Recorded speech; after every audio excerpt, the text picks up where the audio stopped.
विद्यार्थियों, आज हम अध्ययन करना चाहते हैं कार्नो प्रमेय का। अब हम कार्नो प्रमेय का अध्ययन करें उससे पहले हमने जो पुरानी कक्षाओं में हमारा पढ़ा है कि कार्नो चक्र क्या होता है, कार्नो इंजन क्या है, पहले उसके बारे में हम पुनः एक बार से रिवाइज कर लेते हैं ताकि कार्नो प्रमेय आपको अच्छे से समझ में आ सके। हम ये जानते हैं कि हमें इंजन जो है बनाना पड़ता है। हम जो इंजन बनाते हैं उसका हमारा उद्देश्य क्या है कि हम ऊष्मीय ऊर्जा को यांत्रिक ऊर्जा में रूपांतरित कर सकें।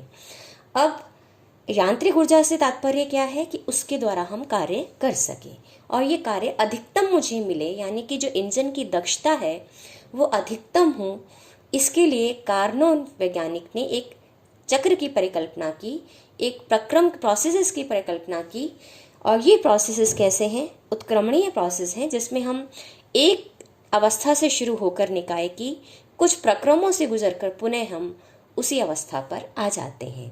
अब इस इंजन की खासियत क्या है कि ये इंजन इस तरह से डिज़ाइन किया गया कि आपके पास जो इंजन की दक्षता मुझे मिले वो अधिकतम हो। हालांकि ये पूरा 100% होना संभव नहीं है क्योंकि प्रकृति में लॉसेस किसी ना किसी रूप में हमेशा हमें मिलेंगे। अब यहाँ पर ये जो कार्नो ने आदर्श इंजन की परिकल्पना की उसके लिए उसने 4 प्रक्रम की परिकल्पना की। आदर्श गैस की परिकल्पना, आदर्श गैस पर होने वाले 4 प्रक्रमों की उसने परिकल्पना की।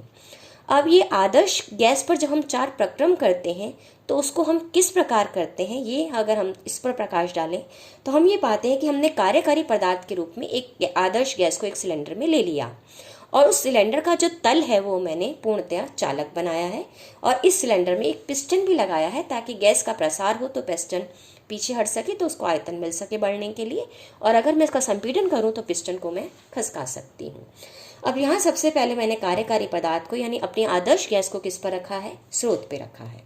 और जब हम आदर्श गैस को हम अपने स्रोत पे रखते हैं तो स्रोत का ताप अधिक है और उसकी ऊष्माधारिता हम अनंत मान लेते हैं और इस स्रोत से जो आदर्श गैस है वो ऊष्मा ग्रहण करती है और ऊष्मा ग्रहण करके उसका समतापी प्रसार हम करते हैं।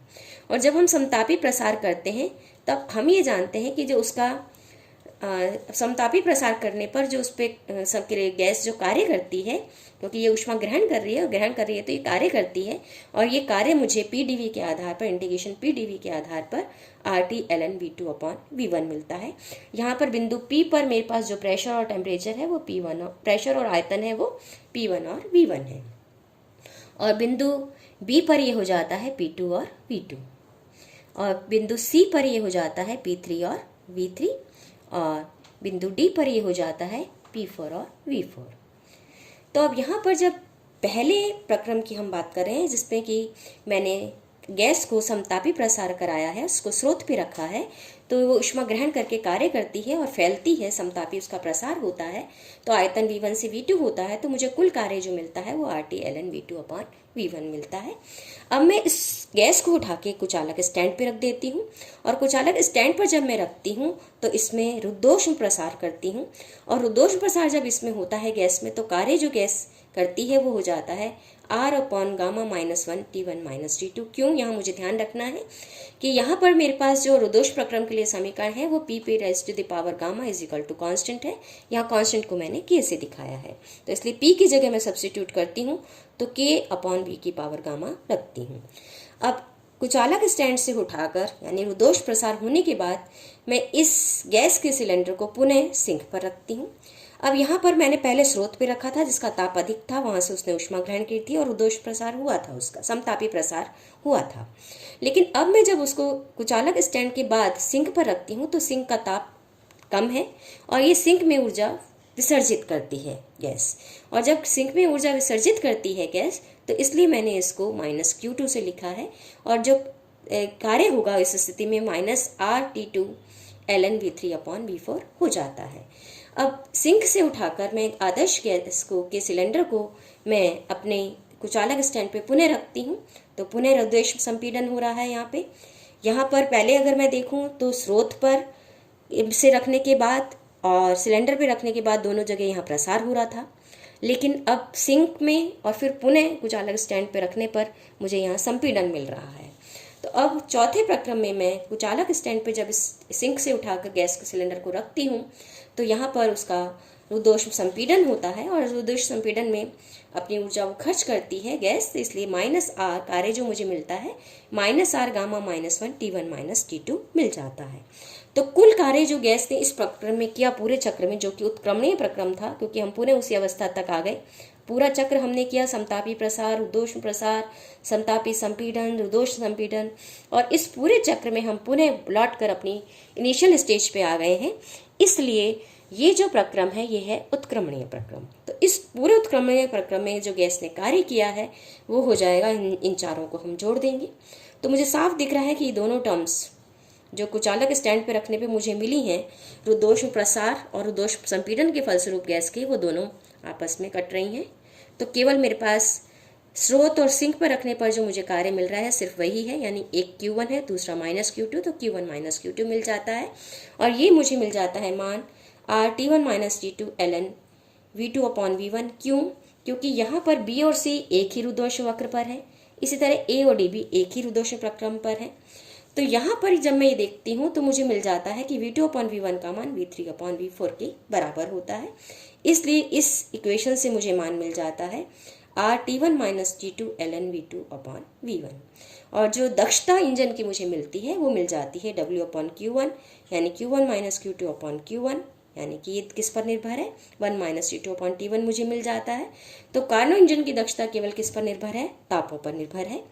और इसके विपरीत दिशा में जब हम प्रक्रम करते हैं, और विपरीत दिशा में जब हम प्रक्रम करते हैं तो हम क्या करते हैं कि रुद्धोष्म संपीड़न की जगह रुद्धोष्म प्रसार करते हैं, समतापी संपीड़न की जगह समतापी प्रसार करते हैं, रुद्धोष्म प्रसार की जगह रुद्धोष्म संपीड़न करते हैं, और समतापी प्रसार की बजाय समतापी संपीड़न करते हैं।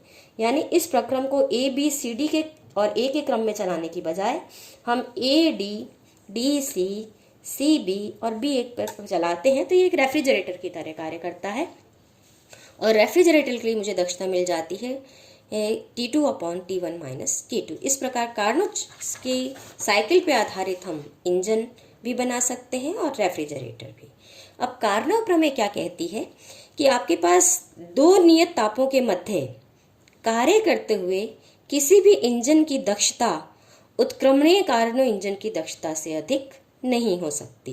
यानी मैक्सिमम जो दक्षता है वो केवल उत्क्रमणीय कार्नो इंजन की ही मुझे मिल सकती है, भले ही कोई अन्य इंजन उन्हीं तापों के मध्य कार्य कर रहा हो। उन्हीं तापों के मतलब वही स्रोत हो और वही सिंक हो, वही स्रोत का ताप T1 हो और सिंक का ताप T2 हो।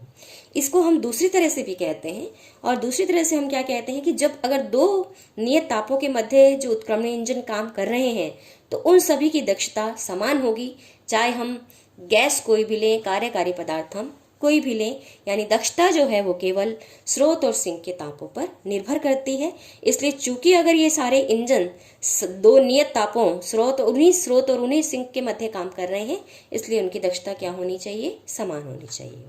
अब हम इन दोनों स्टेटमेंट्स को अलग अलग प्रूव करेंगे।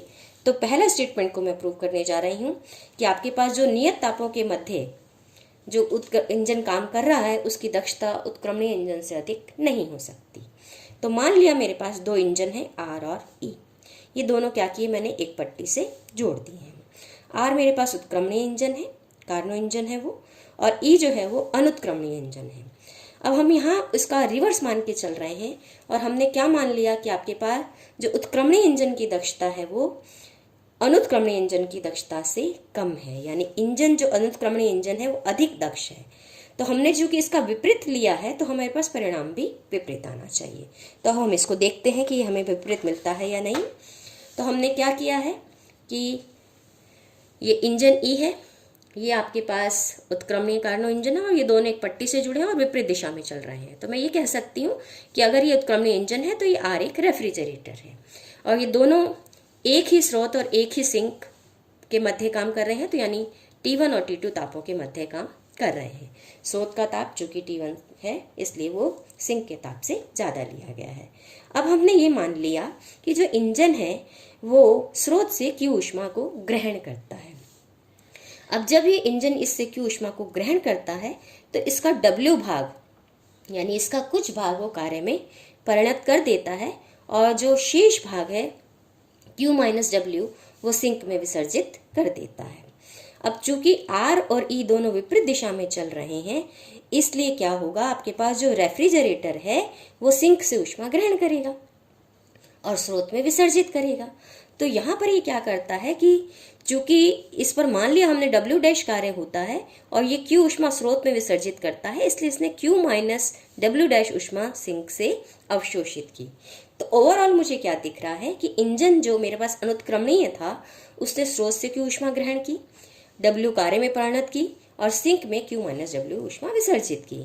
और जो उत्क्रमणीय इंजन था जो इसके विपरीत दिशा में चल रहा था यानी रेफ्रिजरेटर था, उसने सिंक से Q माइनस W डैश ऊष्मा ग्रहण की और Q ऊष्मा उसने विसर्जित की सोर्स पर। अब चूंकि मुझे अच्छे से मैंने अभी मैंने माना है कि इंजन की दक्षता अधिक है बजाय अनुत्क्रमणीय इंजन की दक्षता अधिक है उत्क्रमणीय इंजन की अपेक्षा, यानी अनुत्क्रमणीय इंजन की दक्षता अधिक मानी है मैंने उत्क्रमणीय की अपेक्षा, यानी कारणों के विपरीत माना है प्रमेय के मैंने। और यहाँ चूंकि नीटा ई का मान नीटा आर से अधिक है और ये डिपेंड करता है आपके पास किए गए कार्य पर, तो W का मान चूंकि W से अधिक और इसलिए W का मान जो है W डैश से अधिक होगा, क्योंकि ये अधिक दक्ष है। तो जो इंजन जो अधिक दक्ष है वो अधिक कार्य करेगा, इसलिए इंजन चूंकि अनुत्क्रमणीय अधिक दक्ष माना है मैंने और वो कार्य W कर रहा है, इसलिए ये कार्य W का मान उत्क्रमणीय इंजन से किए गए कार्य की अपेक्षा अधिक होगा, क्योंकि दक्षता यही है कि कितना भाग कार्य में परिणत किया गया। तो इसको मैं इस तरह से भी कह सकती हूँ कि Q माइनस W का मान इसलिए Q माइनस W से ज़्यादा होगा। क्यों? क्योंकि दोनों तरफ से मैं Q घटा रही हूँ और ये जो W डैश है इसका मान कम है, तो Q माइनस W डैश स्वाभाविक है कि ये ज़्यादा आएगा Q माइनस W से।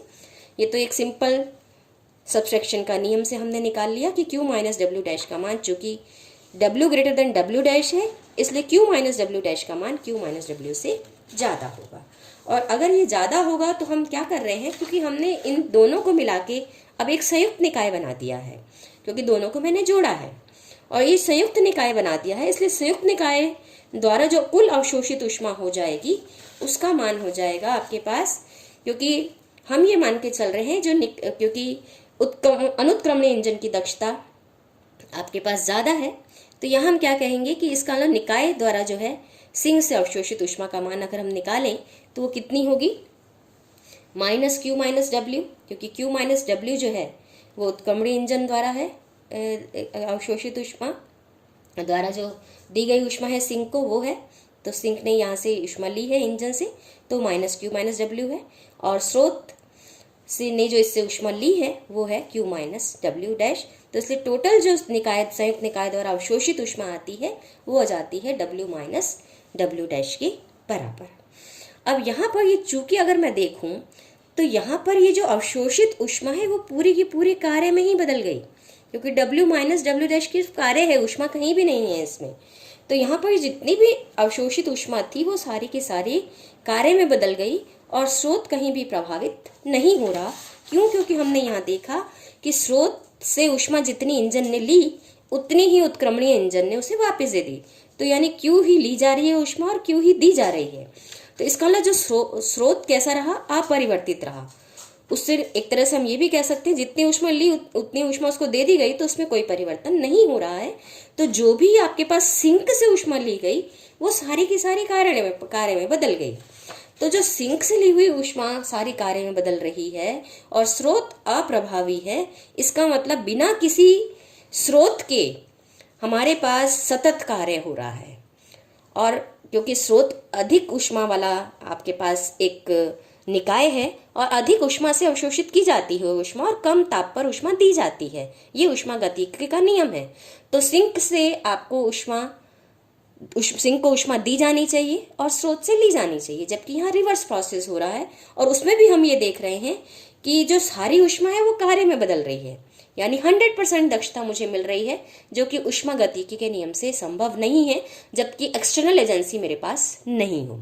और यहाँ स्रोत बिल्कुल अप्रभावी है और फिर भी मुझे 100% दक्षता मिल रही है, इसलिए ये ऊष्मागतिकी के नियम के विरुद्ध है। इसलिए जो मैंने परिकल्पना की कि जो इंजन की दक्षता है, अनुत्क्रमणीय इंजन की जो दक्षता है वो उत्क्रमणीय इंजन से अधिक है, वो गलत है। तो दूसरे शब्दों में मैं क्या कह सकती हूँ कि जो दो नियत तापों के मध्य इंजन कार्य करता है उसकी दक्षता कार्नो इंजन से अधिक, उत्क्रमणीय कार्नो इंजन से अधिक नहीं हो सकती।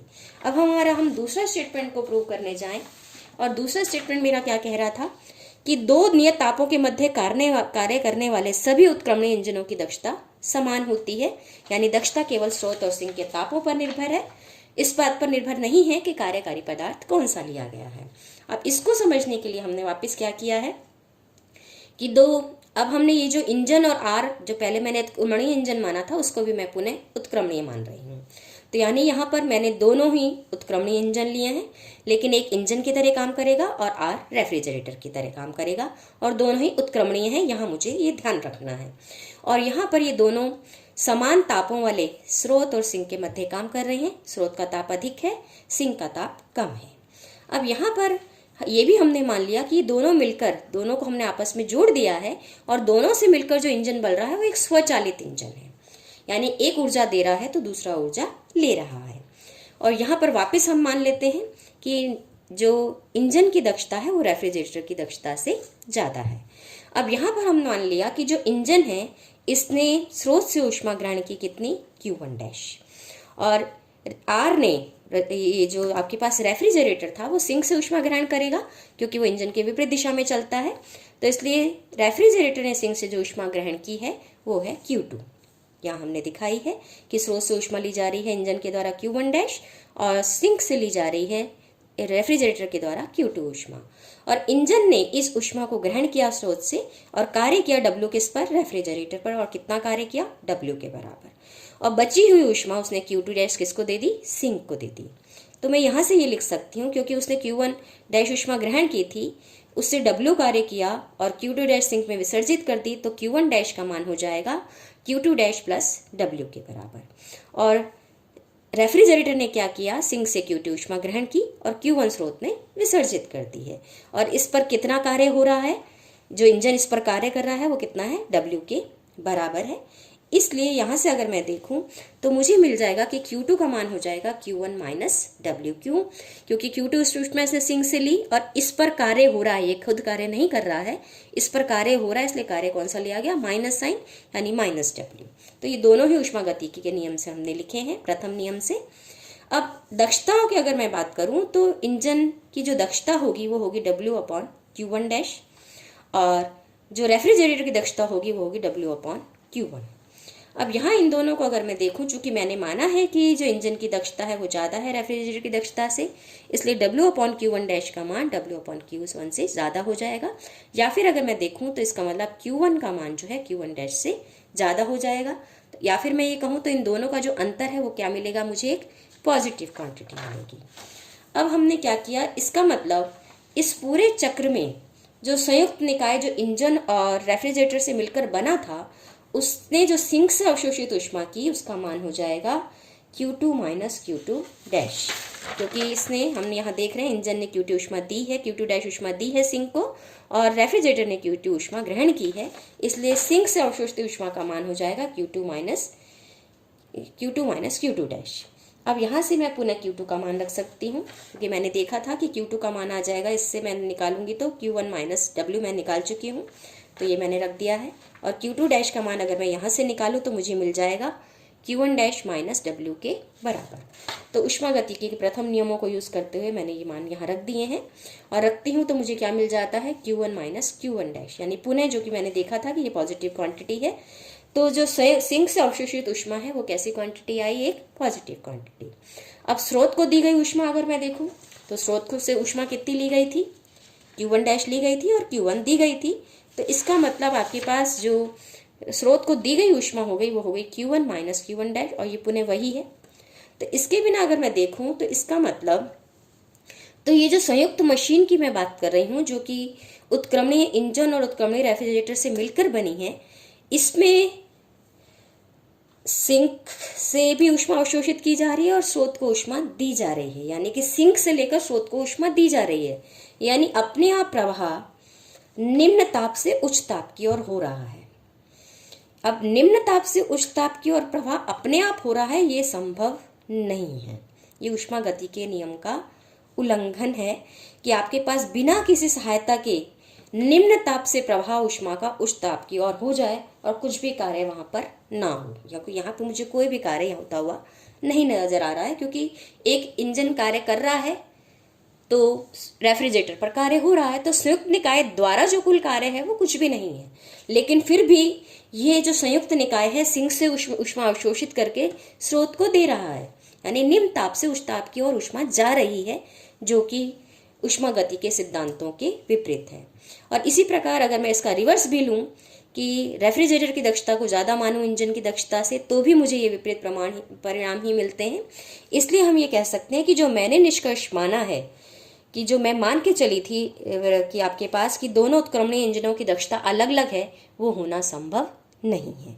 तो इसलिए जो इंजन की आर की दक्षता ना तो आर से कम है और ना ही आर से अधिक हो सकती है, तो इसलिए हम ये कह सकते हैं कि दो नियत तापों के मध्य काम करने वाले सभी उत्क्रमणीय इंजनों की दक्षता समान होती है, और वो चाहे कार्यकारी पदार्थ कोई भी लिया जाए, वो केवल स्रोत और सिंक के तापों पर निर्भर करती है, क्योंकि ऊष्मा का लेना और ऊष्मा का देना निर्भर करता है कि ताप कितना है। तो ये था आपके पास किस प्रकार से हम कार्नो प्रमेय के दोनों स्टेटमेंट्स को हम प्रूव कर सकते हैं। धन्यवाद।